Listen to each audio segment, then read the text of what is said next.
Mi nombre es Francisco Gutiérrez Mendoza. Tengo 71 años y hace 15 años tomé la decisión que cambió mi vida para siempre. Adopté a un niño de la calle. Mis propios hijos me dijeron que estaba loco, que era un viejo senil que no sabía lo que hacía, que ese muchacho de la calle solo me traería problemas, que terminaría robándome o algo peor.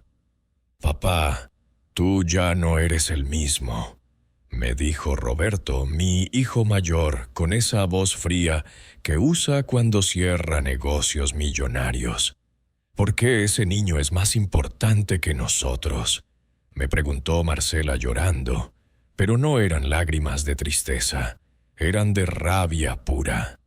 Pero lo que ellos no sabían es que ese niño, ese chico al que todos despreciaban, se convertiría en mi único heredero y en el verdadero hijo que mis hijos biológicos nunca fueron. Escuche esta historia hasta el final y dígame si hice lo correcto, porque créame, no fue fácil llegar hasta aquí. Hubo noches en las que dudé, momentos en los que casi me rindo, días en los que pensé que tal vez mis hijos tenían razón. Pero también hubo momentos de luz, de amor verdadero, de esa clase de cariño que no se compra ni se hereda, sino que se gana con cada acto de bondad. Todo empezó una tarde de marzo hace 15 años, cuando yo tenía 56 años. Era un martes. Lo recuerdo perfectamente porque los martes siempre cerraba el taller más temprano para ir al mercado.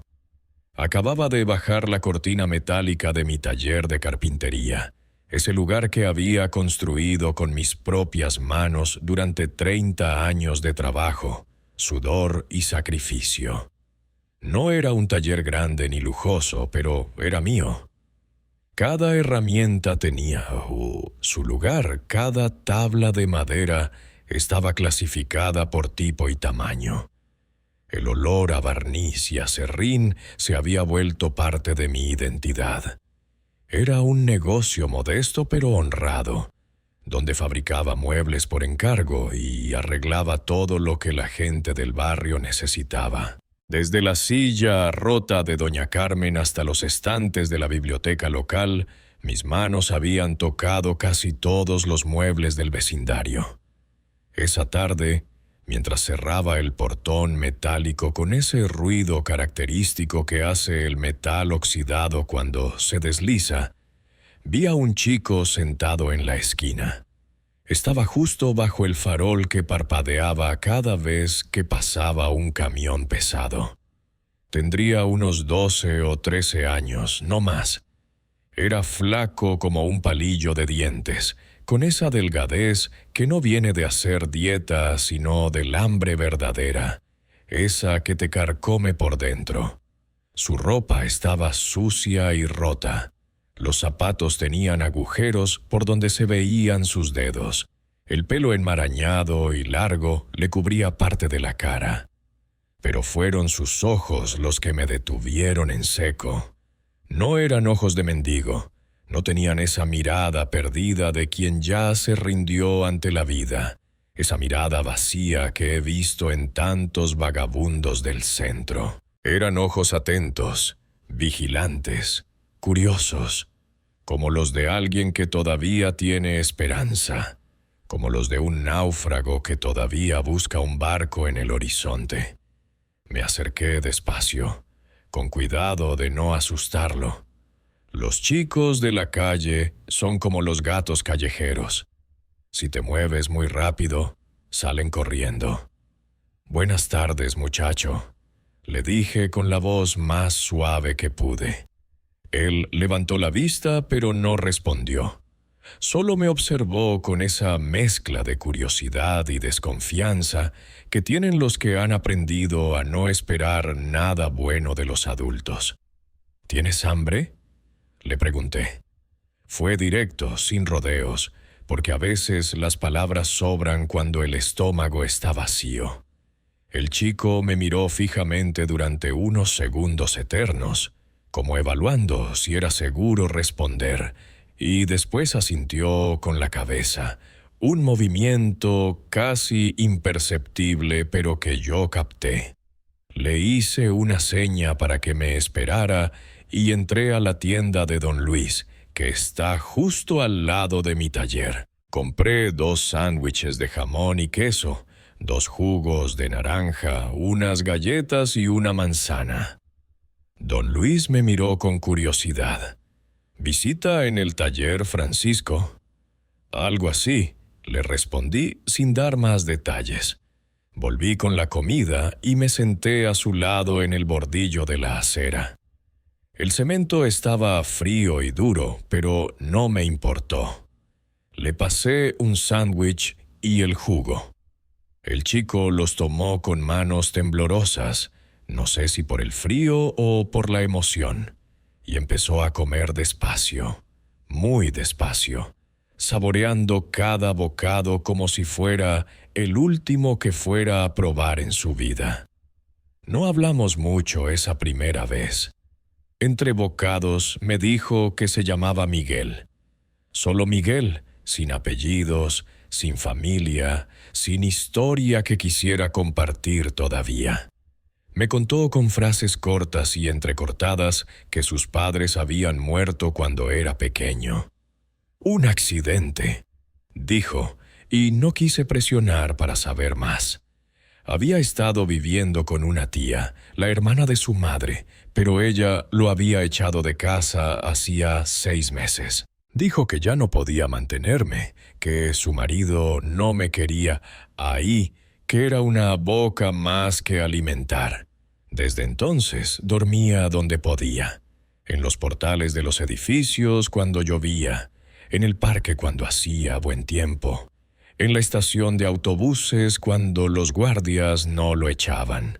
Comía lo que la gente le daba o lo que encontraba en los basureros detrás de los restaurantes. ¿Y usted qué haría en mi lugar? ¿Seguiría de largo como hace la mayoría o se detendría a pensar en ese chico? Se preguntaría qué clase de sociedad somos que dejamos a los niños durmiendo en la calle. Yo no pude quitármelo de la cabeza esa noche. Llegué a mi casa, esa casa grande de 2 pisos que había construido ladrillo por ladrillo cuando mis hijos eran pequeños, y me sentí más solo que nunca.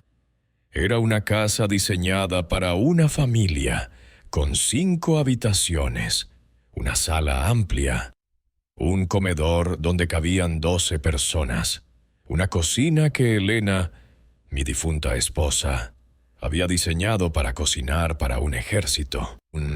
Pero ahora era solo una casa vacía llena de ecos y recuerdos. Me senté en mi sillón de siempre, ese sillón de cuero marrón que había comprado cuando Roberto nació, el que tiene la marca de quemadura de cigarrillo de cuando Carlos tenía 5 años y jugaba a ser detective. Miré las fotos familiares en la repisa de la chimenea que nunca encendemos. Ahí estaban todos, congelados en el tiempo, sonriendo en épocas más felices. Roberto, mi hijo mayor, el día de su graduación como ingeniero civil, con su toga y birrete, abrazándome con orgullo. Ahora tiene su propia empresa constructora. Vive en una casa que vale más que todo mi barrio junto. Maneja un auto último modelo y su esposa gasta más en un bolso que lo que yo gano en un mes. Marcela, mi hija del medio, el día que recibió su título de médica, con esa sonrisa radiante que iluminaba cualquier habitación. Ahora es cardióloga en el hospital privado más caro de la ciudad. Cobra consultas que la gente humilde no puede pagar ni vendiendo todo lo que tiene. Y Carlos, el menor, posando con su título de abogado, serio y formal como siempre fue desde niño. Ahora tiene un despacho en el distrito financiero, Defiende a empresas que contaminan y despiden trabajadores sin indemnización. Todos profesionales exitosos, todos con sus propias familias, todos tan ocupados que apenas si me visitaban una vez al mes. Y eso cuando se acordaban. La última vez que Roberto había venido fue hacía 3 meses, y solo estuvo 20 minutos porque tenía una reunión importante. Marcela había pasado hacía 2 meses, pero se la pasó todo el tiempo en el teléfono atendiendo emergencias del hospital. Carlos, ni me acordaba cuándo había sido la última vez que Carlos había pisado esta casa. Para que entienda bien esta historia, tengo que contarle cómo llegué hasta acá. Porque no siempre fui este viejo que vive solo en una casa demasiado grande para una sola persona. Yo nací en un pueblo pequeño del interior, de esos pueblos donde todos se conocen, donde las noticias viajan más rápido que el viento y donde la palabra de un hombre todavía vale más que cualquier contrato escrito. Mis padres eran campesinos, gente humilde pero honrada. Mi padre, don José Gutiérrez, trabajaba de sol a sol en las tierras de don Sebastián, el terrateniente del pueblo. Se levantaba cuando todavía estaba oscuro y volvía cuando ya habían salido las estrellas. Sus manos eran duras como piedras de tanto trabajar la tierra, su espalda encorvada de tanto agacharse a recoger la cosecha ajena. Mi madre, doña Carmen Mendoza, lavaba ropa para las familias acomodadas del pueblo. Sus manos siempre estaban rojas y agrietadas por el jabón y el agua fría. Recuerdo verla frotando sábanas en la piedra de lavar hasta que los nudillos le sangraban. Éramos 5 hermanos y yo era el del medio. Vivíamos en una casa de adobe con techo de paja, 2 cuartos para 7 personas. En invierno el frío se colaba por las rendijas y en verano el calor era insoportable. Pero éramos felices con esa felicidad que da el no conocer otra cosa, el no saber que existe un mundo donde los niños tienen su propio cuarto y juguetes nuevos en Navidad. Nosotros jugábamos con piedras y palos, hacíamos competencias de quién llegaba más lejos escupiendo las semillas de sandía, nos bañábamos en el río los domingos después de misa. Cuando cumplí 15 años, mi padre me llevó aparte una tarde. Todavía recuerdo el olor a tabaco barato de su pipa y el sudor de un día de trabajo. «Francisco», me dijo con esa voz ronca que tenía por el polvo del campo, «ya eres un hombre. Es hora de que aprendas un oficio». Me llevó donde don Aurelio, el carpintero del pueblo.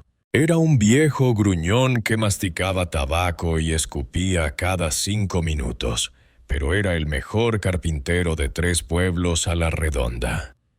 «Este es mi hijo Francisco», le dijo mi padre. «Es trabajador y aprende rápido. Enséñale el oficio y te prometo que no te vas a arrepentir». Don Aurelio me miró de arriba a abajo, como evaluando un pedazo de madera. «¿Sabes lo que es el trabajo duro, muchacho?» «Sí, señor», respondí. «No, no sabes», me corrigió, «pero vas a aprender». Y vaya si aprendí. Los primeros meses fueron un infierno. Don Aurelio era exigente hasta la crueldad. Si una tabla no estaba perfectamente lisa, me hacía lijarla hasta que me sangraran las manos.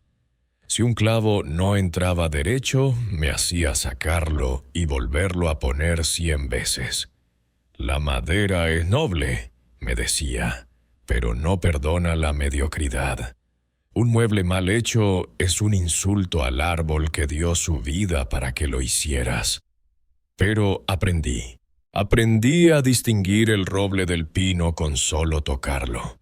a saber si una madera estaba seca o verde por su peso, a calcular las medidas sin necesidad de metro. Aprendí que cada tipo de madera tiene su personalidad. El cedro es noble y fácil de trabajar. El nogal es duro pero hermoso. El pino es humilde pero resistente. Aprendí a amar el olor del aserrín, el sonido del serrucho cortando, la satisfacción de ver una pila de tablas convertirse en algo útil y hermoso. A los 20 años ya era oficialmente carpintero. Don Aurelio me dio su bendición y algunas herramientas viejas pero buenas. «Tienes talento, muchacho», me dijo el día que me fui. «No lo desperdicies». Fue entonces cuando conocí a Elena. Fue en las fiestas del pueblo. Ella había venido de la capital a visitar a unos primos. Llevaba un vestido azul que hacía juego con sus ojos, el pelo negro recogido en una trenza, y cuando sonreía se le formaban 2 hoyuelos en las mejillas. Bailamos toda la noche bajo las estrellas y las luces de papel de colores. Me contó que su padre tenía una panadería en la capital, que ella ayudaba atendiendo a los clientes, que soñaba con tener una familia grande y una casa con jardín. «¿Y tú qué sueñas?», me preguntó mientras bailábamos un vals lento. «Ahora mismo sueño con que esta noche no se acabe nunca», le respondí, y se rió con esa risa que sería la banda sonora de los mejores años de mi vida. Nos casamos un año después, cuando yo tenía 23 y ella 20. La boda fue sencilla, en la iglesia del pueblo, con mi familia y la suya. Mi padre lloró ese día, algo que nunca lo había visto hacer. «Cuídala, hijo», me dijo. «Una buena mujer es el tesoro más grande que un hombre puede tener». Nos mudamos a la ciudad porque allá había más oportunidades. Los primeros años fueron de esos que prueban de qué está hecha una pareja. Vivíamos en un cuarto alquilado en un edificio viejo, donde las paredes eran tan delgadas que podíamos escuchar las peleas de los vecinos y el llanto de sus bebés. El baño era compartido con otras 3 familias y había que hacer fila por las mañanas. La cocina era un hornillo de querosene que llenaba todo de humo. Pero Elena nunca se quejó. Decoró nuestro cuartito con cortinas que ella misma cosió. Puso flores de papel en las ventanas. Convirtió ese espacio miserable en algo parecido a un hogar. Yo trabajaba en una fábrica de muebles durante el día, desde las 7 de la mañana hasta las 6 de la tarde. Era trabajo duro, monótono, hacer la misma pieza una y otra vez, pero pagaban puntual y eso era lo que importaba. Por las noches y los fines de semana hacía trabajos particulares. Arreglaba muebles, hacía estantes, construía closets. Elena cosía para las señoras del barrio rico, bordaba manteles, hacía vestidos. Entre los dos juntábamos lo suficiente para comer, pagar el alquiler y ahorrar un poquito cada mes. Teníamos un frasco de vidrio donde guardábamos los ahorros. Era un frasco de mermelada que Elena había lavado y decorado con un listón rojo. Cada domingo por la noche contábamos las monedas y billetes. Anotábamos la cantidad en un cuaderno y volvíamos a guardar el frasco detrás de una tabla suelta en la pared. «¿Para qué estamos ahorrando?», le pregunté una noche. «Para nuestro futuro», respondió ella. «Para tener nuestra casa, tu taller, nuestros hijos». Cuando nació Roberto, nuestro primer hijo, yo tenía 26 años. Fue un parto difícil. Elena estuvo en labor durante 18 horas. Yo caminaba como león enjaulado en el pasillo del hospital público. rezando a todos los santos que conocía y a algunos que inventé en ese momento. Cuando finalmente escuché el llanto del bebé, caí de rodillas ahí mismo en el pasillo. Una enfermera salió y me dijo: «Felicidades, es un varón sano». Entré a ver a Elena, pálida y agotada, pero sonriendo, con ese bulto pequeño en sus brazos. «Mira, Francisco», me dijo, «nuestro hijo». Lo tomé en brazos por primera vez y sentí algo que no había sentido nunca. Un amor tan grande que dolía, una responsabilidad tan pesada que casi no podía respirar, una promesa silenciosa de que ese niño tendría todo lo que yo no tuve. «Te prometo», le susurré a ese bebé que agarraba mi dedo con su manita diminuta, «que vas a estudiar, que vas a ser alguien importante, que nunca vas a pasar hambre ni frío». Y cumplí esa promesa, aunque me costara la salud y los mejores años de mi vida. Trabajé como nunca. Me levantaba a las 5 de la mañana para hacer trabajos extras antes de ir a la fábrica. Almorzaba mientras trabajaba para no perder tiempo. Después de la fábrica, iba directo a hacer los trabajos particulares hasta la medianoche. Los domingos, mientras otros descansaban, yo seguía trabajando en el garaje que había alquilado y convertido en un pequeño taller. Elena me esperaba despierta todas las noches con la cena caliente, aunque fueran las 2 de la madrugada. «Te vas a matar trabajando así», me decía preocupada. «Es temporal», le respondía yo. «Solo hasta que ahorremos suficiente para comprar el terreno». Porque ese era el plan: comprar un terreno y construir nuestra casa poco a poco, con nuestras propias manos si era necesario. Después vino Marcela, 2 años después de Roberto. Esta vez el parto fue más fácil, pero las responsabilidades se duplicaron. 2 niños significaban más gastos: pañales, leche, medicina, ropa que se quedaba pequeña cada 3 meses. Elena dejó de coser para cuidar a los niños, así que todo dependía de mí. No me quejaba. Cada vez que llegaba muerto de cansancio y veía a mis hijos dormidos en su cuna, recuperaba las fuerzas. «Por ellos», me decía. «Todo por ellos». Carlos llegó 5 años después, cuando ya pensábamos que no tendríamos más hijos. Para entonces ya habíamos comprado el terreno en un barrio que estaba empezando a desarrollarse. No era grande, pero era nuestro. Los domingos, después de misa, íbamos toda la familia a ver el terreno. Roberto y Marcela corrían por el espacio vacío, mientras Elena y yo imaginábamos dónde iría cada cuarto. «Aquí la cocina», decía ella, «con ventanas grandes para que entre mucha luz». «Y aquí mi taller», agregaba yo, «con espacio para todas mis herramientas». La construcción de la casa tomó 3 años. Yo mismo puse cada ladrillo con la ayuda de algunos amigos del barrio. Los fines de semana era una fiesta. Elena preparaba comida para todos los que venían a ayudar. Los niños jugaban entre los materiales de construcción. La gente del barrio se acercaba a ver el progreso. Don Ramón, que era albañil, me enseñó a hacer la mezcla perfecta. 3 de arena, 1 de cemento y el agua justa, ni más ni menos.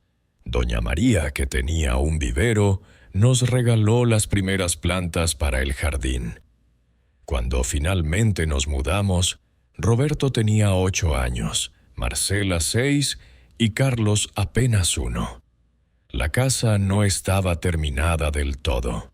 Faltaban los acabados, algunas puertas, el piso de algunos cuartos, pero era nuestra. La primera noche en la casa nueva, Elena y yo nos quedamos despiertos hasta tarde, caminando por los cuartos vacíos, tocando las paredes que habíamos levantado con tanto esfuerzo. «Lo logramos», me dijo con lágrimas en los ojos. «Sí», respondí abrazándola, «pero esto es solo el comienzo». Y tenía razón. Los siguientes años fueron de trabajo constante para mantener a la familia y terminar la casa. Mi taller empezó a tener fama en el barrio. «Los muebles de Francisco duran toda la vida», decía la gente. Y era verdad. Yo no hacía muebles desechables como los que venden en las tiendas grandes. Yo hacía muebles para que pasaran de generación en generación. Una mesa que hice para doña Isabel todavía la usan sus nietos 30 años después. Las sillas que hice para la iglesia del barrio siguen ahí, firmes como el primer día. Pero mientras mi negocio crecía y la casa se iba completando, mis hijos también crecían, y con ellos crecía mi determinación de darles la mejor educación posible. Roberto era brillante, siempre el primero de su clase. Marcela era dedicada, estudiaba hasta tarde todas las noches. Carlos era más disperso, pero cuando se concentraba era imparable. Los inscribí en el mejor colegio privado que pude pagar. Era caro, consumía casi la mitad de mis ingresos, pero cuando veía sus uniformes impecables, sus mochilas llenas de libros, sus caras de orgullo cuando traían buenas notas, sabía que valía la pena. «Papá», me dijo Roberto un día cuando tenía 15 años, «mis compañeros se burlan porque llegamos a pie al colegio». La mayoría de sus compañeros eran hijos de doctores, abogados, empresarios, llegaban en autos con chofer. «Que se burlen», le respondí. «Lo importante no es cómo llegas, sino a dónde vas. Y tú vas a llegar más lejos que todos ellos». No sé si me creyó en ese momento, pero siguió estudiando con más ganas. Elena era el pegamento que mantenía unida a la familia. Mientras yo trabajaba, ella se aseguraba de que los niños hicieran sus tareas. Los llevaba a sus actividades, asistía a las reuniones de padres, curaba sus raspones, escuchaba sus problemas. Era madre, psicóloga, enfermera, cocinera, maestra, todo en una. «¿No te cansas?», le preguntaba a veces cuando la veía despierta a las 2 de la mañana planchando uniformes. «Sí», respondía, «pero es un cansancio feliz». Los domingos eran sagrados en nuestra casa. Sin importar qué tan ocupados estuviéramos, los domingos comíamos todos juntos.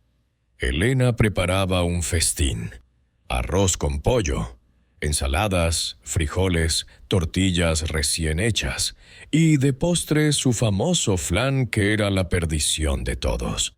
Después de comer, nos sentábamos en el jardín y hablábamos. Roberto contaba sus planes de ser ingeniero y construir edificios que tocaran el cielo. Marcela quería ser doctora y encontrar la cura para el cáncer. Carlos cambiaba de opinión cada semana. Astronauta, futbolista, presidente, detective. «¿Y tú qué querías ser cuando eras niño, papá?», me preguntó Carlos una vez. «Carpintero», respondí. «¿Nada más?», insistió como si no pudiera creer que alguien soñara con algo tan simple. «No hay nada simple en crear algo con tus propias manos», le dije. «Cada mueble que hago lleva un pedazo de mi alma. Cuando alguien se sienta en una silla que yo hice, está sentándose en horas de mi vida, en mi sudor, en mi arte». Pero conforme mis hijos crecían, Empecé a notar que se avergonzaban un poco de mí. No lo decían directamente, pero había señales. Cuando tenían que llevar a sus padres al colegio para algún evento, preferían que fuera Elena sola. Cuando sus amigos venían a la casa, me pedían que no saliera del taller con el overol lleno de aserrín. Una vez escuché a Marcela hablando por teléfono con una amiga. «Sí, mi papá tiene un negocio», decía, sin mencionar que era un taller de carpintería. Se los perdonaba. Eran jóvenes, estaban en esa edad donde la imagen lo es todo. Además, yo sabía que en el fondo me querían. Cuando Roberto se graduó del colegio con honores, me abrazó frente a todos y dijo: «Esto es gracias a ti, papá». Cuando Marcela fue aceptada en la Facultad de Medicina, lloró en mis brazos. «Lo logramos, papá, lo logramos». Cuando Carlos ganó su primer caso importante como estudiante de Derecho, lo primero que hizo fue llamarme. Pero entonces llegó el golpe que cambiaría todo. Elena empezó a sentirse mal. Al principio pensamos que era cansancio, estrés, tal vez la menopausia. Pero los síntomas empeoraron: dolor abdominal, pérdida de peso, fatiga extrema. Cuando finalmente fuimos al doctor, el diagnóstico fue devastador. Cáncer de páncreas en etapa avanzada. El mundo se me vino encima. «¿Cuánto tiempo?», pregunté con voz temblorosa. «6 meses, tal vez 1 año con tratamiento», respondió el oncólogo con esa frialdad profesional que deben enseñarles en la Facultad de Medicina. Los siguientes meses fueron un infierno. Elena luchó con toda su fuerza, pero el cáncer era implacable. La quimioterapia la dejaba tan débil que apenas podía levantarse de la cama. Se le cayó ese hermoso pelo negro que tanto me gustaba. Bajó tanto de peso que parecía un fantasma de sí misma, pero nunca perdió la sonrisa. «No pongas esa cara», me decía cuando me veía llorar. «Hemos tenido una buena vida, Francisco, sin arrepentimientos». Mis hijos venían a verla, por supuesto, pero siempre con prisa. Roberto tenía su empresa recién fundada. Marcela estaba haciendo su residencia. Carlos estaba en su último año de Derecho. Venían, le daban un beso, preguntaban cómo estaba, y se iban. Era yo quien pasaba las noches en vela cuando el dolor no la dejaba dormir, quien la llevaba al baño cuando estaba muy débil para ir sola, quien le leía sus libros favoritos cuando ya no podía sostenerlos ella misma. Una noche, pocas semanas antes del final, me tomó la mano con las pocas fuerzas que le quedaban. «Francisco», me dijo con voz apenas audible, «prométeme algo». «Lo que quieras, mi amor. No te quedes solo. Esta casa es muy grande para un hombre solo. Busca compañía, busca un propósito». «Tú eres mi propósito», le respondí llorando. «Yo me voy», dijo con esa claridad brutal que tienen los moribundos. «Pero tú sigues aquí. No desperdicies los años que te quedan». Elena murió un domingo por la mañana, justo cuando los pájaros empezaban a cantar. Estaba yo solo con ella, tomándole la mano. Abrió los ojos una última vez, me sonrió con esos hoyuelos que me enamoraron hace tantos años, y se fue. Así, tranquila, sin dolor, como si solo se estuviera quedando dormida. Me quedé ahí sentado durante horas, sin poder soltarle la mano, sin poder aceptar que se había ido. El funeral fue grande. Vino todo el barrio, todos los clientes a los que les había hecho muebles durante años. los amigos del colegio de los niños, la familia de Elena del pueblo. Mis hijos estaban ahí, vestidos de negro, recibiendo condolencias. Roberto dio un discurso sobre lo maravillosa madre que había sido. Marcela leyó un poema. Carlos ayudó a cargar el ataúd. Pero cuando todo terminó y la gente se fue, ellos también se fueron. Tenían que volver al trabajo, a sus vidas, a sus responsabilidades. Y yo me quedé solo en esa casa grande, con el eco de los recuerdos y el silencio como única compañía. Los primeros meses fueron los peores. Me levantaba esperando escuchar a Elena en la cocina. Ponía la mesa para dos, por costumbre. Hablaba solo, contándole sobre mi día como si ella estuviera ahí. El taller se llenó de polvo porque no tenía ánimos de trabajar. ¿Para qué crear algo hermoso si la persona más hermosa de mi vida ya no estaba para verlo? Pero entonces, después de 6 meses de luto, recordé la promesa que le había hecho a Elena. No desperdiciar los años que me quedaban. Volví a abrir el taller, volví a trabajar, volví a intentar vivir.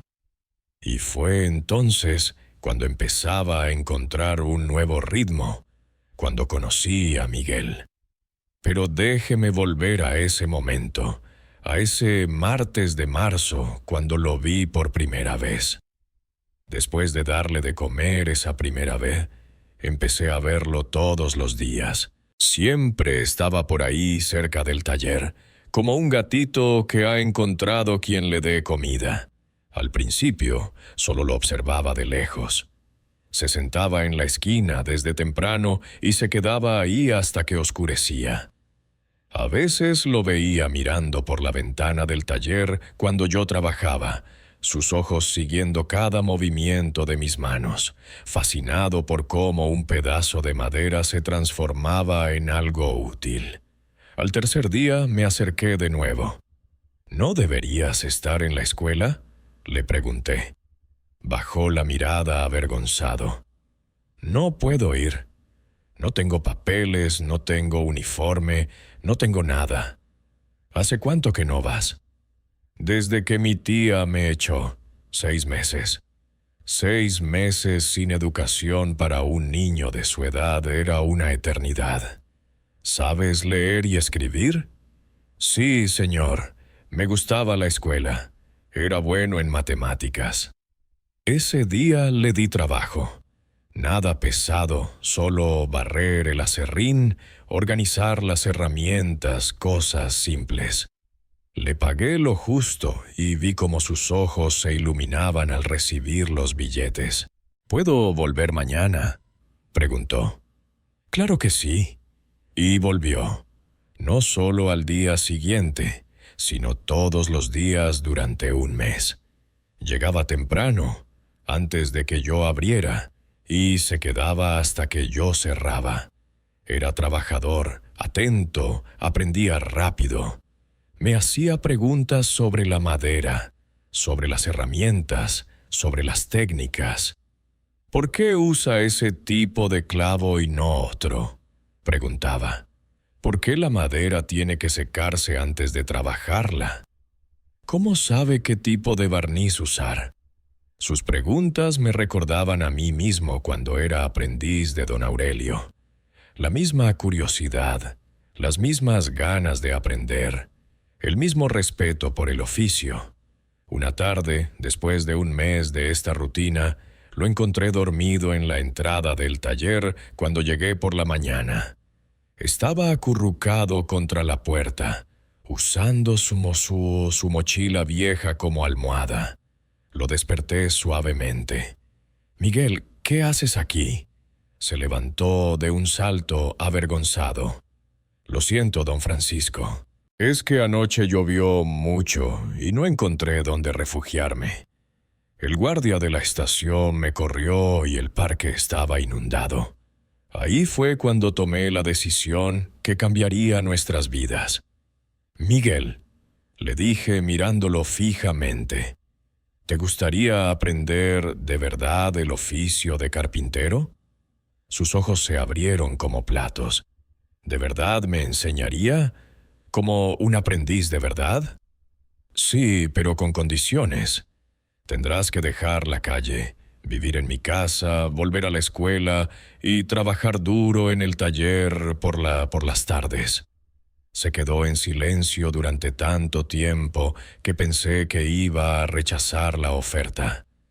Después vi que estaba llorando. Lágrimas silenciosas corrían por sus mejillas sucias. ¿Por qué?, preguntó con voz quebrada. ¿Por qué haría eso por mí? Nadie hace nada gratis. ¿Qué quiere a cambio? Esa pregunta me rompió el corazón. ¿Qué clase de vida había tenido este niño para pensar que todo acto de bondad tenía un precio? No quiero nada a cambio, le dije. Bueno, si quiero algo, quiero que aproveches la oportunidad, que estudies, que aprendas, que te conviertas en un hombre de bien.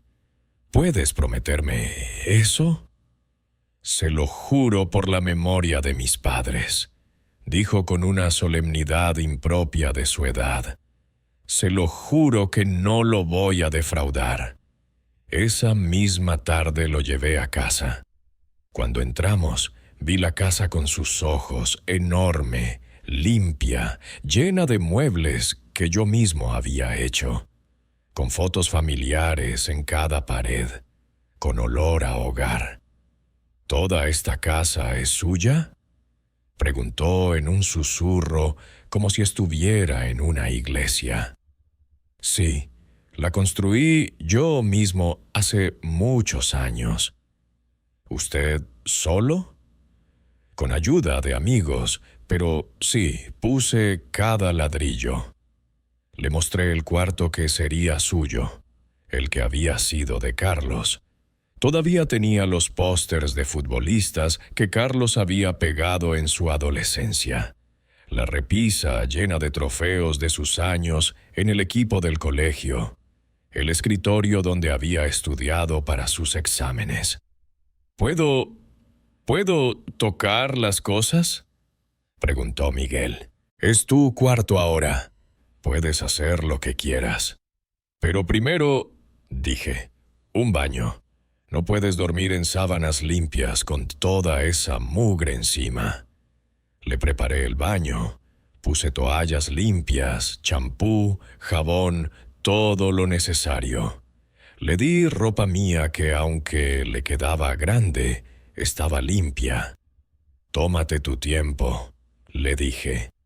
El agua caliente es toda tuya. Escuché el agua correr durante casi una hora. Cuando salió, parecía otro niño. Sin la mugre se veía su piel morena clara, sus facciones finas, sus ojos más brillantes. La ropa le quedaba ridículamente grande, pero se había arremangado las mangas y los pantalones con cuidado. Gracias, dijo simplemente, pero en esa palabra había un mundo de gratitud. Esa noche preparé una cena completa. Sopa, arroz, frijoles, carne, ensalada, jugo natural. Miguel comía despacio, saboreando cada bocado. «Hace cuánto que no como así», dijo. «Mi mamá cocinaba parecido.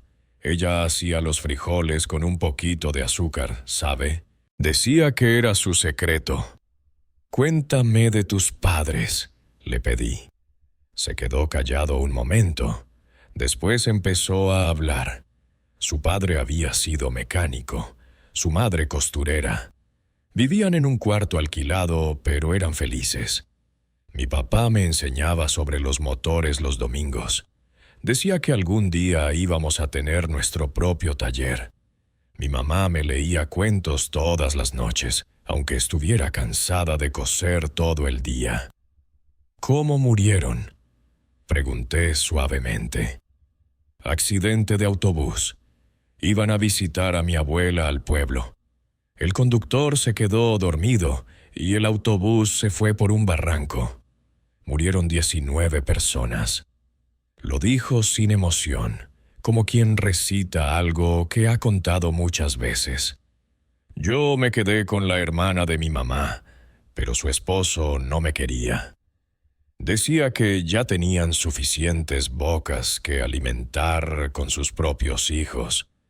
Un día llegué de la escuela y mis cosas estaban en una bolsa en la puerta. Mi tía lloraba, pero no hizo nada para detenerme.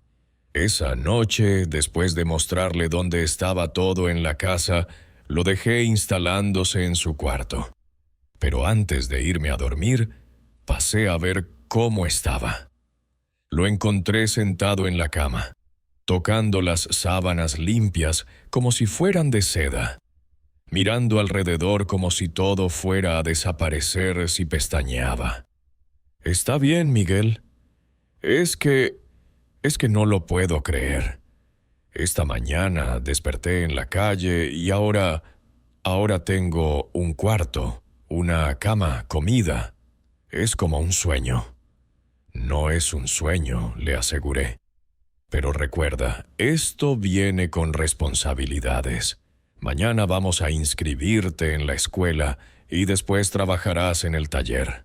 Va a ser duro». «No me importa qué tan duro sea», respondió con determinación. «Voy a hacer que se sienta orgulloso de mí». Al día siguiente, muy temprano, llamé a Roberto para contarle lo que había hecho. Quería ser honesto con mis hijos, no ocultarles nada. El teléfono sonó varias veces antes de que contestara. «¿Papá? ¿Qué pasa? Son las 7 de la mañana. Necesito contarte algo importante. ¿Estás bien? ¿Estás enfermo?» «No, estoy bien. Es sobre una decisión que tomé. Hay un chico, Miguel, que estaba viviendo en la calle. Le di trabajo en el taller y ahora va a vivir conmigo». El silencio al otro lado de la línea fue largo. Después explotó. «¿Qué? ¿Estás loco? ¿Metiste a un desconocido en la casa? ¿Un chico de la calle?» «Papá, ¿sabes lo peligroso que es eso?» «Es solo un niño que necesita ayuda, Roberto». «Los niños de la calle no son solo niños, papá. Son delincuentes en potencia. Roban, consumen drogas, son violentos». «Este niño no es así», insistí. «Es un buen chico que tuvo mala suerte». «Todos dicen eso hasta que les roban o algo peor. Papá, tienes que sacarlo de la casa inmediatamente». «No voy a hacer eso». «Entonces, ¿para qué me llamas?» «Porque eres mi hijo y quería que lo supieras de mí, no de chismes del barrio». «Pues ya lo sé, y te digo que es una locura. ¿Qué diría mamá si estuviera viva?» Ese golpe fue bajo y Roberto lo sabía. «Tu madre me pidió que no me quedara solo, que encontrara un propósito. Este chico es ese propósito». «Mamá no se refería a eso y lo sabes. Mira, papá, si te sientes solo, vete a un club de la tercera edad, adopta a un perro, no sé, pero no metas delincuentes en la casa donde crecimos». «No es un delincuente», repetí con firmeza. «Es un niño que necesita una oportunidad. Cuando te robe o te haga daño, no vengas a pedirme ayuda», dijo y colgó. Llamé a Marcela esperando una mejor reacción. Me equivoqué. «Papá, ¿perdiste la cabeza?», fue lo primero que dijo cuando le conté. «Soy médica. Veo todos los días lo que esos chicos de la calle son capaces de hacer. Llegan al hospital heridos de peleas, drogados. A veces traen a sus víctimas. Son peligrosos. Marcela, hija, no todos son iguales. Miguel es diferente». Eso es lo que todos dicen hasta que pasa una tragedia. Papá, por favor, sé razonable. Eres un hombre mayor viviendo solo. Eres un blanco fácil. No soy tan viejo ni tan indefenso como creen. Papá, voy para allá ahora mismo. No hace falta que vengas. Sí hace falta. Alguien tiene que meter cordura en esa casa. Marcela llegó esa noche como un huracán. Entró sin tocar, con su bata de médico todavía puesta, el pelo recogido en un moño despeinado, los ojos echando chispas. Miguel estaba en la cocina cenando. Yo estaba sentado con él, ayudándolo con su tarea de matemáticas que había conseguido de la escuela donde lo iba a inscribir. ¿Este es?, preguntó Marcela señalando a Miguel como si fuera un objeto. Este tiene nombre, dije con calma. Se llama Miguel. Miguel, ella es mi hija Marcela. Miguel se levantó educadamente. Mucho gusto, señorita. Marcela lo ignoró y se volvió hacia mí. Papá, tenemos que hablar a solas. No hay nada que no puedas decir frente a Miguel. Papá, por favor. No, Marcela. Si vas a hablar de él, tiene derecho a escuchar. Ella respiró profundo, tratando de controlarse. Bien. Papá, esto es una locura. No conoces a este chico. No sabes de dónde viene, qué ha hecho, qué enfermedades puede tener. Es un peligro para ti y para toda la familia. ¿Qué familia?, pregunté. ¿La familia que me visita una vez cada 3 meses? ¿La familia que está tan ocupada que no tiene tiempo ni para una llamada? Eso no es justo. Tenemos vidas, trabajos, responsabilidades. Y yo tengo una casa vacía y un chico que necesita ayuda. ¿Y si te roba? ¿Y si trae a otros como él?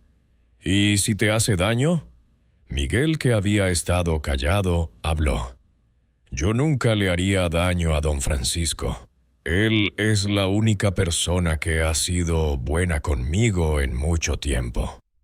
Tú no hables, le espetó Marcela.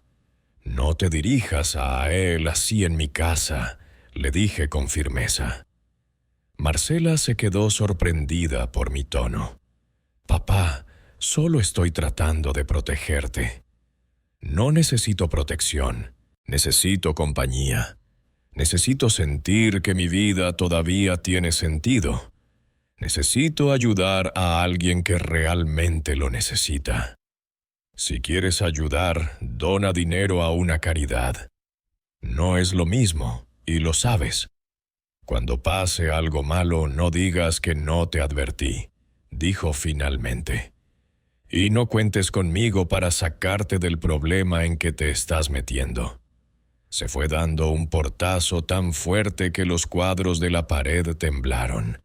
Miguel se había quedado pálido. Don Francisco, tal vez su hija tiene razón. Tal vez debería irme. No vas a ir a ningún lado. Esta es tu casa ahora y nadie, ni siquiera mis hijos, va a cambiar eso. Carlos fue el único que mostró algo de comprensión cuando lo llamé al día siguiente. Papá, entiendo que quieras ayudar, es admirable, pero ¿no sería mejor llevarlo a un orfanato o algo así? Hay instituciones para estos casos. Los orfanatos están saturados, Carlos, y además no es lo que el chico necesita. Necesita una familia, un hogar, alguien que crea en él. ¿Y si resulta ser problemático? Entonces lidiaré con eso cuando pase. Pero no voy a negarle una oportunidad por miedo a lo que podría pasar. Está bien, papá. Es tu decisión. Solo ten cuidado, ¿sí? Siempre tengo cuidado, hijo. Pero las cosas empeoraron. Mis hijos dejaron de visitarme del todo. No llamaban, no preguntaban cómo estaba. Era como si les hubiera hecho algo imperdonable. El vecindario también empezó a murmurar. Doña Carmen, la vecina de al lado, me dijo un día: «Francisco, ten cuidado. Esos chicos de la calle son peligrosos. Yo que tú dormiría con la puerta del cuarto cerrada con llave». Don Luis, el de la tienda, fue más directo. «Francisco, sé que extrañas a Elena y a tus hijos, pero no puedes reemplazarlos con el primer vagabundo que encuentres». «No estoy reemplazando a nadie», le respondí. «Solo estoy ayudando a alguien que lo necesita». ¿Se da cuenta de lo difícil que fue esos primeros meses? Todo el mundo en contra. Mis propios hijos dándome la espalda. Los vecinos murmurando y yo en medio tratando de hacer lo correcto. Hubo noches en las que me acostaba pensando: ¿y si tienen razón? ¿Y si estoy cometiendo el error más grande de mi vida? Pero entonces veía a Miguel. Lo veía levantarse temprano para ayudarme con el desayuno sin que yo se lo pidiera. Lo veía estudiar hasta tarde para ponerse al día con la escuela. Lo veía en el taller, aprendiendo con una dedicación que yo no había visto en años. Y sobre todo, veía la gratitud en sus ojos, no esa gratitud fingida de quien quiere algo, sino la gratitud real de quien no puede creer su buena suerte. La primera vez que me llamó papá fue por accidente. Estábamos en el taller. Yo le estaba enseñando a usar el cepillo de carpintero y él logró hacer su primera tabla perfectamente lisa. «Lo logré, pa». Se detuvo en seco, rojo como un tomate. «Perdón, don Francisco, se me escapó». «No hay nada que perdonar», le dije. «Si quieres llamarme papá, puedes hacerlo». «¿De verdad?» «De verdad». Desde ese día, poco a poco, empezó a llamarme papá. No todo el tiempo, no forzado, sino cuando le salía natural. Pasaron 6 meses y Miguel había cambiado completamente. Ya no era el niño flaco y asustado que había encontrado en la esquina. Había ganado peso, músculo de trabajar en el taller, confianza de saber que tenía un hogar seguro. En la escuela, después del retraso inicial, empezó a destacar. Sus profesores me llamaban sorprendidos. «Señor Gutiérrez, Miguel es brillante. Absorbe el conocimiento como una esponja». En el taller era mi mano derecha. Aprendió más en 6 meses que lo que otros aprendices aprendían en años. Tenía un talento natural, pero más que eso tenía respeto por el oficio. Trataba la madera como si fuera sagrada, las herramientas como si fueran joyas. «Esta madera estuvo viva», me dijo un día mientras acariciaba una tabla de cedro. «Merece que hagamos algo hermoso con ella». Fue entonces cuando sucedió lo que me confirmó que había tomado la decisión correcta. Era un martes por la tarde. Yo estaba trabajando en un pedido grande, un juego de comedor para una familia adinerada del centro. De repente sentí un dolor terrible en el pecho. Era como si alguien me estuviera apretando el corazón con una mano de hierro. El dolor subió por mi brazo izquierdo, mi mandíbula. Supe inmediatamente lo que era. Infarto. Me caí al suelo tirando herramientas en mi caída. Mi visión se nubló. Todo empezó a dar vueltas. Lo último que recuerdo claramente es a Miguel gritando: «¡Hey, papá, papá, no!». Corrió hacia mí, me puso la cabeza en su regazo. «No te mueras, por favor, no te mueras. Eres todo lo que tengo». Con dedos temblorosos sacó el teléfono que le había comprado para emergencias y llamó a la ambulancia. Después, mientras esperábamos, me habló sin parar. «No te puedes ir, ¿me oyes? Me prometiste que me ibas a enseñar a hacer esos muebles tallados que solo tú sabes hacer.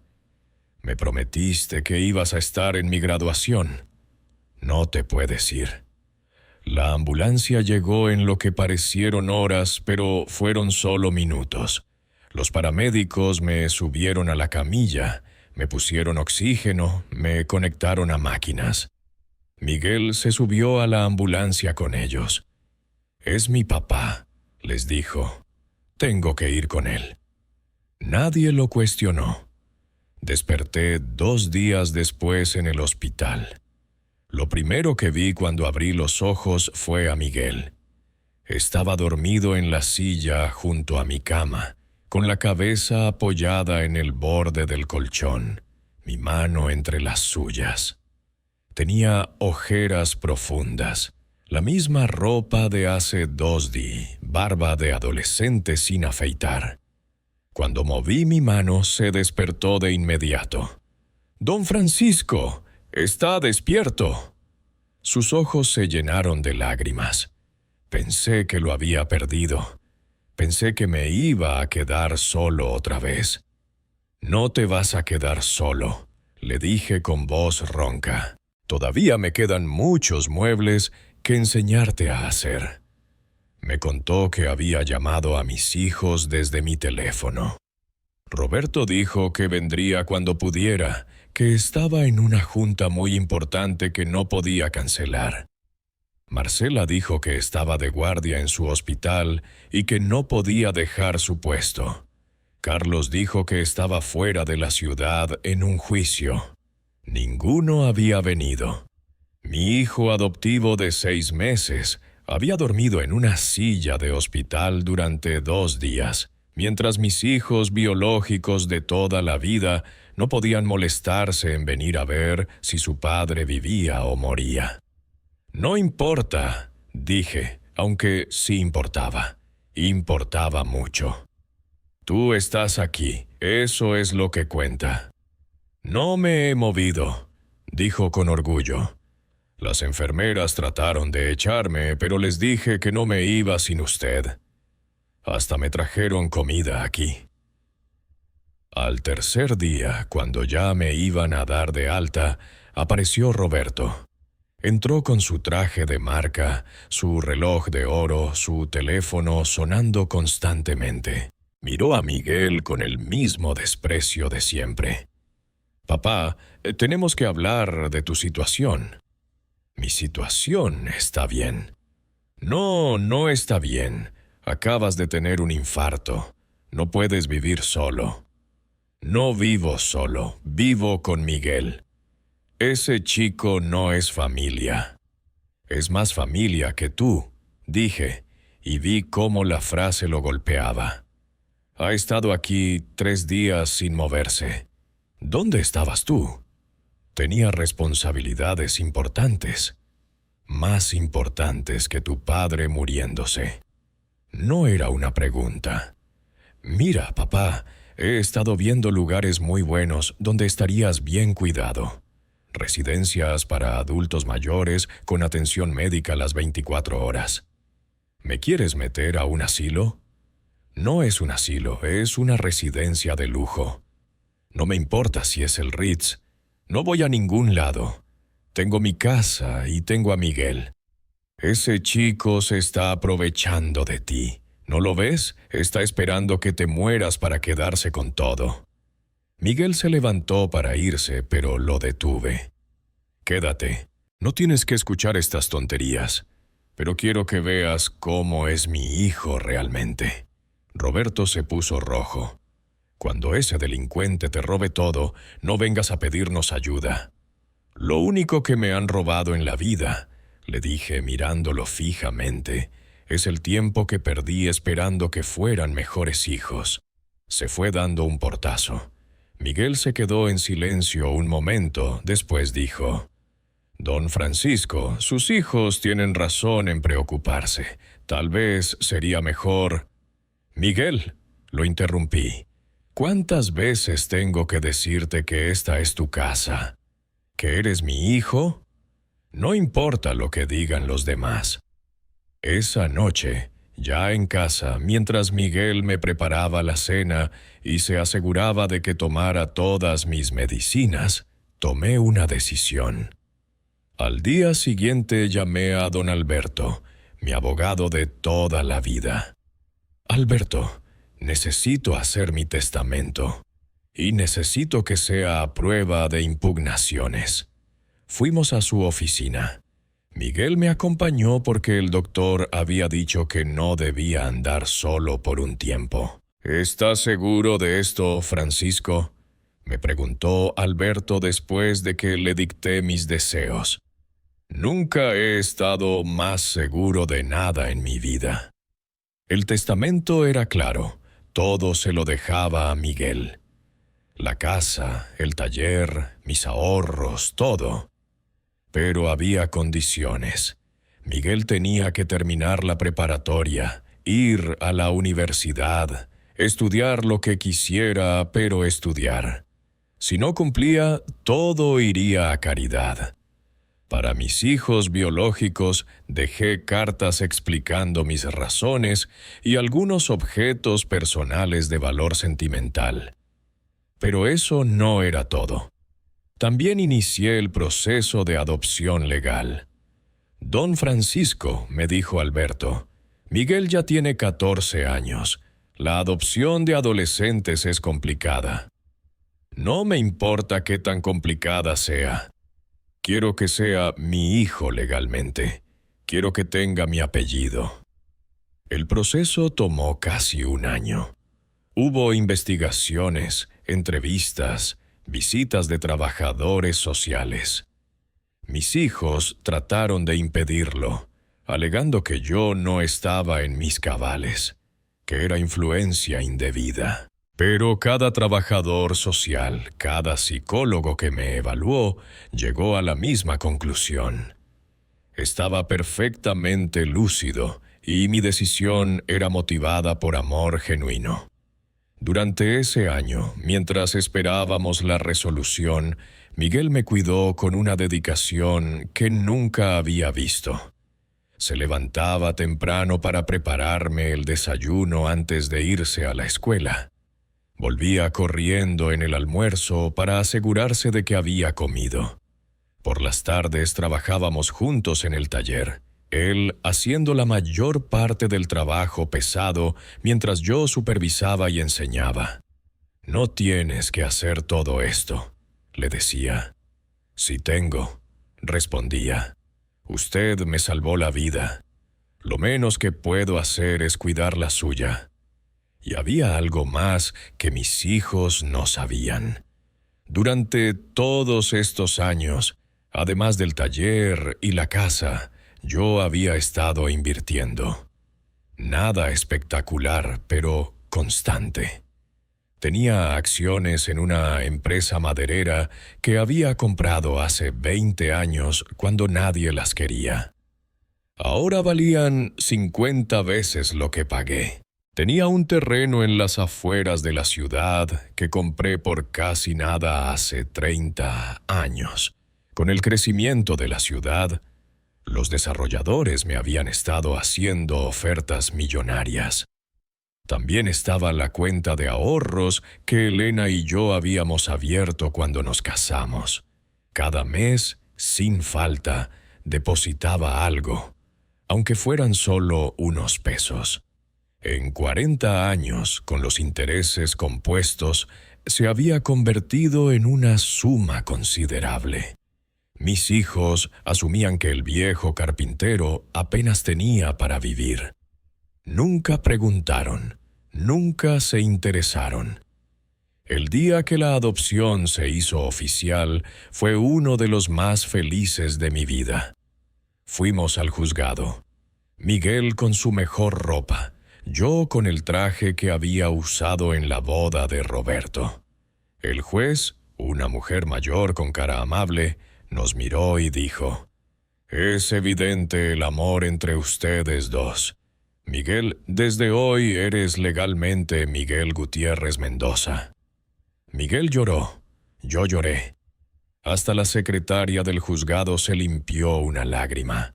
Fuimos a celebrar a un restaurante sencillo pero especial, el mismo donde Elena y yo habíamos celebrado nuestro primer aniversario.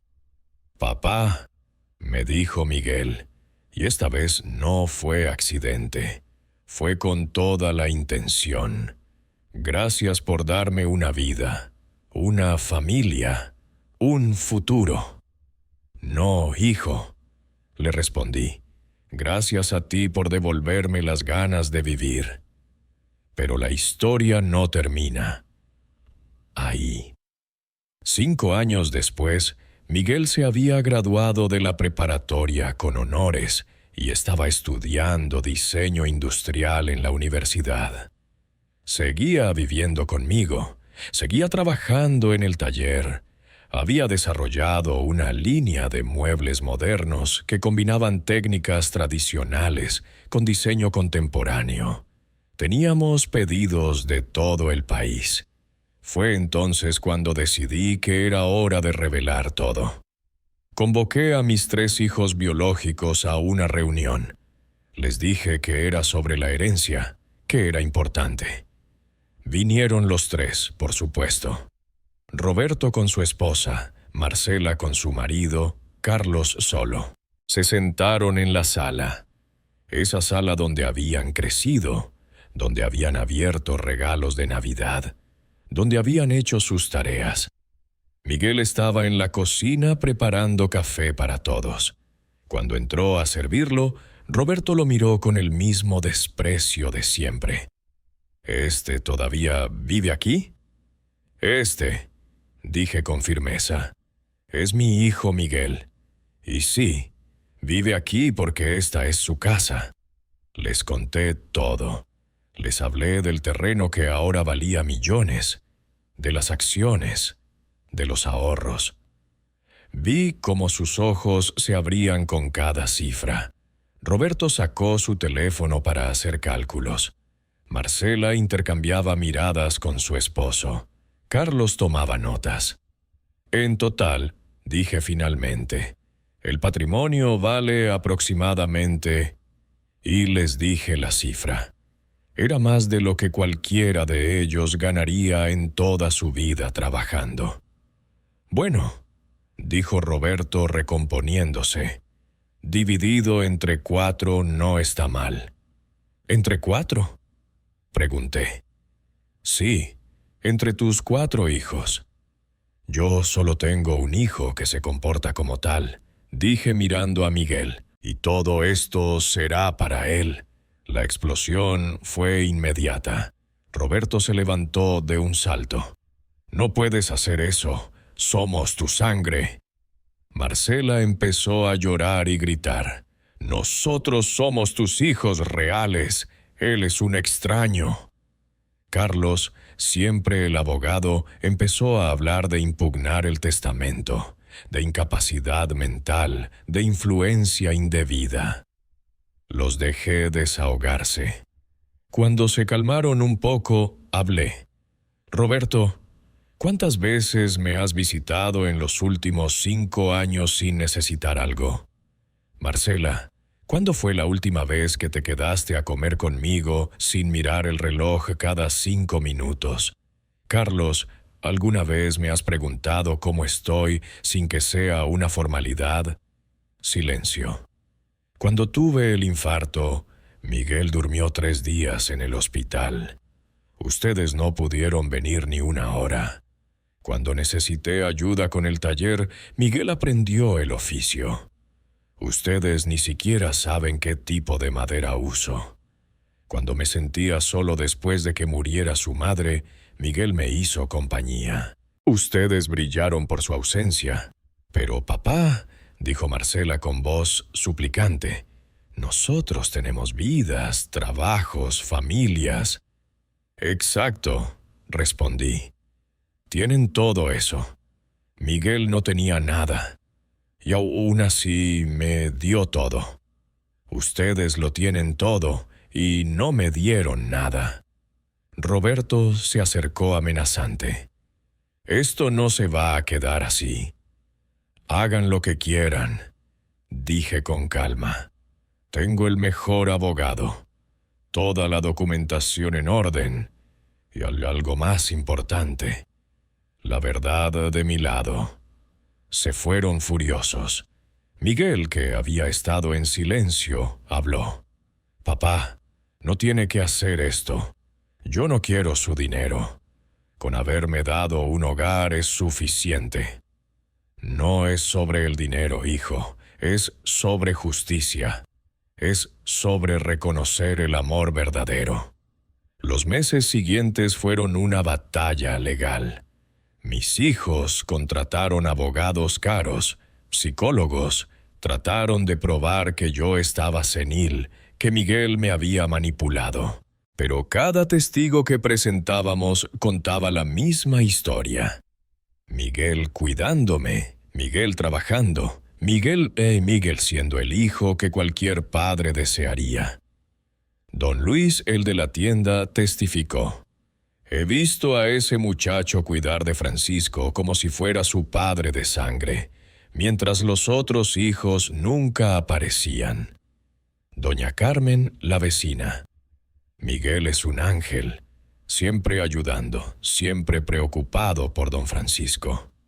Hasta mis propios hijos tuvieron momentos de debilidad en el juicio. Cuando les preguntaron cuándo había sido la última vez que habían comido con su padre, ninguno pudo dar una fecha específica. Cuando les preguntaron sobre mi salud, no sabían qué medicinas tomaba ni quién era mi doctor. Un día, Roberto vino solo a la casa. Se veía derrotado. «Papá», dijo, «tanto nos odias». «No los odio», respondí. «Los amo, siempre los amaré». Pero el amor no es solo un sentimiento, son acciones. Y sus acciones, o la falta de ellas, me mostraron cuánto realmente les importo. ¿Es muy tarde para cambiar? Nunca es tarde para cambiar, hijo. Pero el testamento no cambiará. Eso ya está decidido. Poco a poco, quizás por vergüenza, quizás por genuino arrepentimiento, mis hijos biológicos empezaron a acercarse. Roberto empezó a venir los domingos. Al principio era incómodo, pero Miguel, con esa nobleza que lo caracteriza, lo recibía bien, le servía café, intentaba conversar. Marcela tardó más, pero también empezó a visitarme. Un día me dijo, «Miguel realmente te quiere, ¿verdad?» «Sí», respondí. «Y yo a él. Tal vez nosotros fuimos los que nos perdimos de algo especial. Carlos fue el más terco, pero hasta él eventualmente entendió. Un día me dijo, «Miguel es mejor hijo de lo que nosotros fuimos. Me da vergüenza, pero también me da esperanza. Si él pudo aprender a ser buen hijo, tal vez nosotros podamos aprender también». Y aquí viene lo más hermoso de esta historia. Miguel no solo se convirtió en un excelente diseñador y carpintero. No solo se casó con una muchacha maravillosa y me dio 2 nietos preciosos que me llaman abuelo. No solo mantuvo el taller funcionando y lo modernizó, hizo algo más. Con parte del dinero de la venta del terreno creó una fundación. La Fundación Elena Gutiérrez, en honor a mi esposa, para ayudar a niños de la calle. No solo les da techo y comida, les da lo que él recibió: una familia, educación, un oficio. Cada niño merece lo que usted me dio, me dijo el día que inauguramos la fundación. Una oportunidad, alguien que crea en ellos, amor incondicional. Ya hemos ayudado a más de 50 jóvenes. Algunos ahora son carpinteros en nuestro taller expandido. Otros estudian diferentes carreras. Todos tienen algo en común. Alguien creyó en ellos cuando nadie más lo hacía. Mis hijos biológicos ahora colaboran con la fundación. Roberto dona materiales de construcción para los albergues. Marcela da atención médica gratuita a los chicos. Carlos ofrece asesoría legal. Es irónico, pero estos niños desconocidos reciben más atención de mis hijos que la que yo recibí durante años. El mes pasado celebramos mi cumpleaños 71. La casa estaba llena. Mis 3 hijos biológicos con sus familias, Miguel con su esposa y mis nietos, y más de 30 jóvenes de la fundación. Todos me llaman abuelo Francisco. Mi casa, que durante años se sintió vacía, ahora rebosa de vida, risas, amor verdadero. Miguel dio un discurso que me hizo llorar como un niño. Este hombre me enseñó que la familia no es la que te toca, sino la que eliges. Que un padre no es el que te da la vida, sino el que te enseña a vivirla. Don Francisco no solo me adoptó a mí, adoptó mi dolor, mis miedos, mis sueños, y los transformó en esperanza. Por él, hoy 50 jóvenes tienen lo que yo tuve, una segunda oportunidad. Roberto también habló. Durante años creí que el éxito era dinero y prestigio.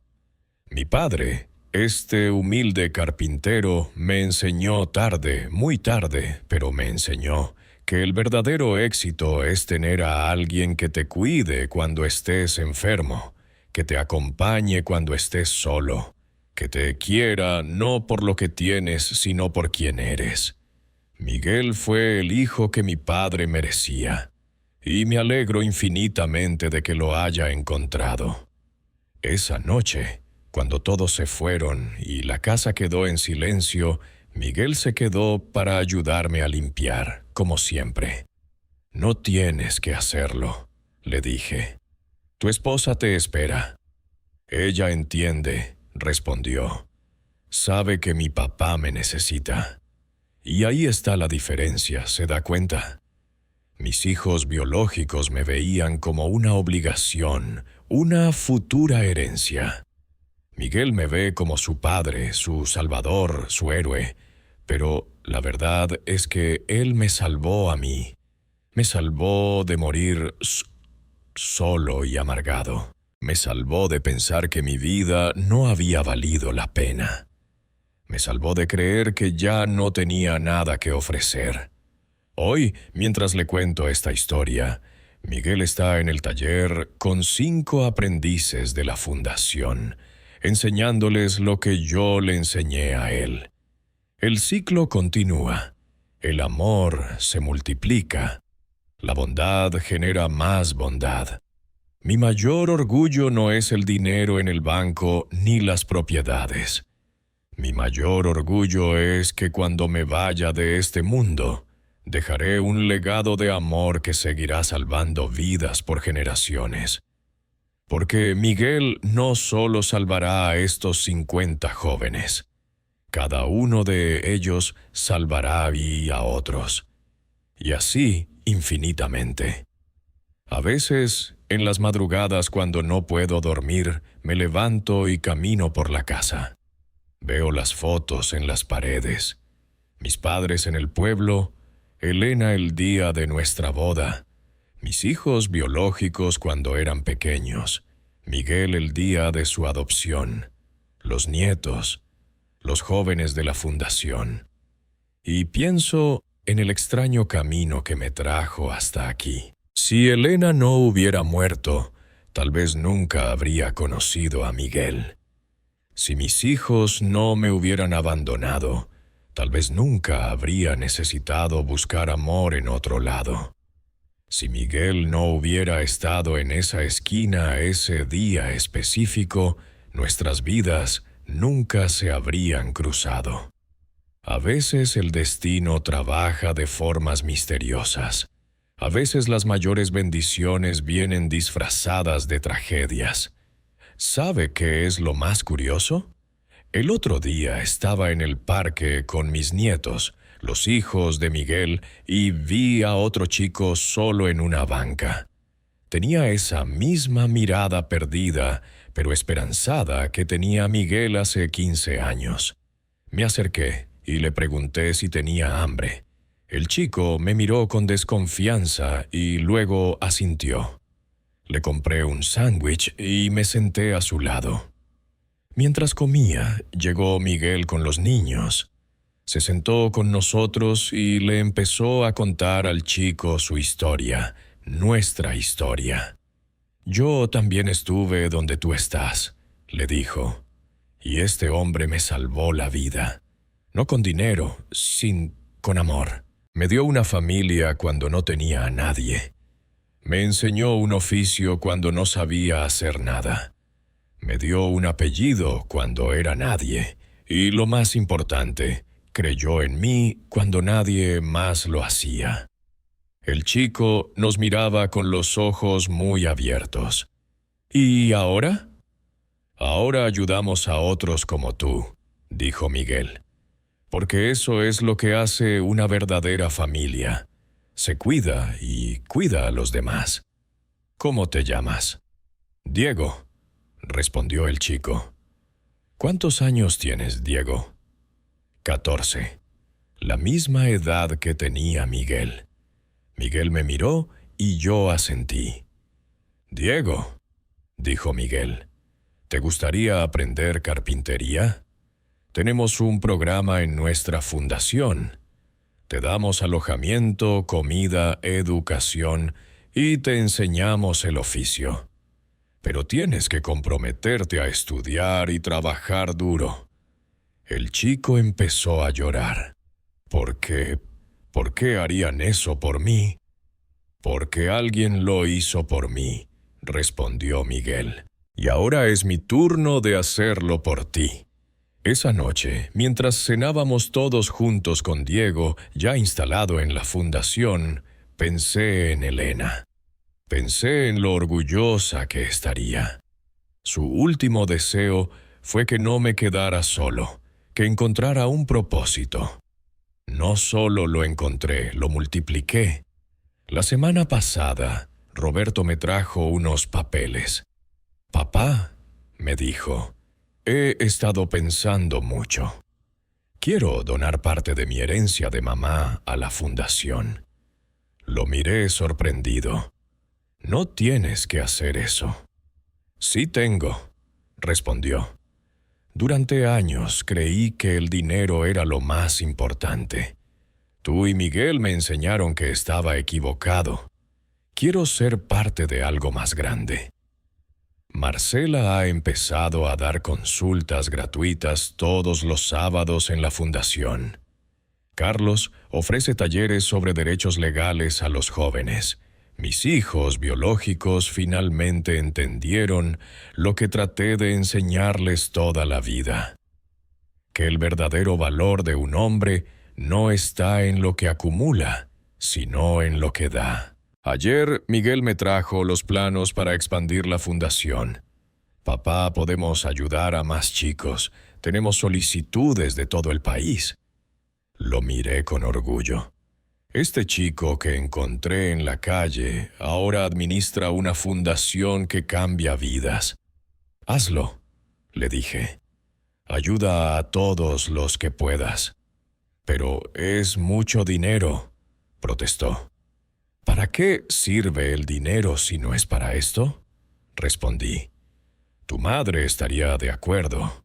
Se me escapó decir «tu madre», refiriéndome a Elena. Miguel lo notó y sonrió. «Sí, mamá Elena estaría orgullosa». Y es verdad, Elena estaría orgullosa, no solo de Miguel, sino de lo que todos nos hemos convertido gracias a él.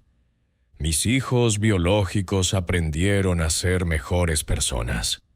Yo encontré un propósito en mis últimos años. Y 50 jóvenes tienen ahora la oportunidad que el mundo les había negado. A veces la familia que elegimos es más fuerte que la familia que nos toca. A veces un extraño puede enseñarnos más sobre el amor que nuestra propia sangre. A veces, solo a veces, cuando abrimos nuestro corazón a alguien que lo necesita, esa persona termina salvándonos a nosotros. Hoy, mientras le cuento esta historia, puedo escuchar las risas de los jóvenes en el taller. Puedo ver a Miguel enseñándoles con la misma paciencia con que yo le enseñé. Puedo sentir la presencia de Elena en cada acto de bondad que realizamos. Y sé, con absoluta certeza, que tomé la decisión correcta hace 15 años, cuando vi a un niño hambriento en una esquina y decidí darle una oportunidad. Porque al final, ¿qué es la familia? Los que comparten tu sangre o los que comparten tu vida, los que esperan tu herencia o los que cuidan tu vejez, los que te visitan por obligación o los que se quedan por amor. Yo encontré mi respuesta en un niño de la calle que todos despreciaban. Y ese niño me enseñó que a veces los mejores hijos son los que la vida te regala cuando menos lo esperas. Si usted llegó hasta aquí escuchándome, le agradezco de corazón por haberme acompañado y también quiero darle las gracias al canal por darme la oportunidad de contar mi historia. Y para ayudar a este canal, suscríbase aquí y comparta este video porque todos los días hay una historia nueva y quién sabe, una de ellas puede ser parecida a la suya también. ¿Y usted qué haría en mi lugar? ¿Le daría una oportunidad a ese niño de la calle o seguiría de largo como hace la mayoría? ¿Elegiría la sangre o el amor? ¿El deber o el cariño genuino? Cuénteme desde qué ciudad me está escuchando y si esta historia también tuvo sentido para usted. Porque al final lo único que realmente importa no es cuánto tienes en el banco, es cuánto amor verdadero tienes en tu vida. Y ese amor a veces hay que buscarlo en los lugares menos esperados, como yo lo encontré en un niño sentado en una esquina, con los ojos llenos de esperanza y el corazón listo para amar.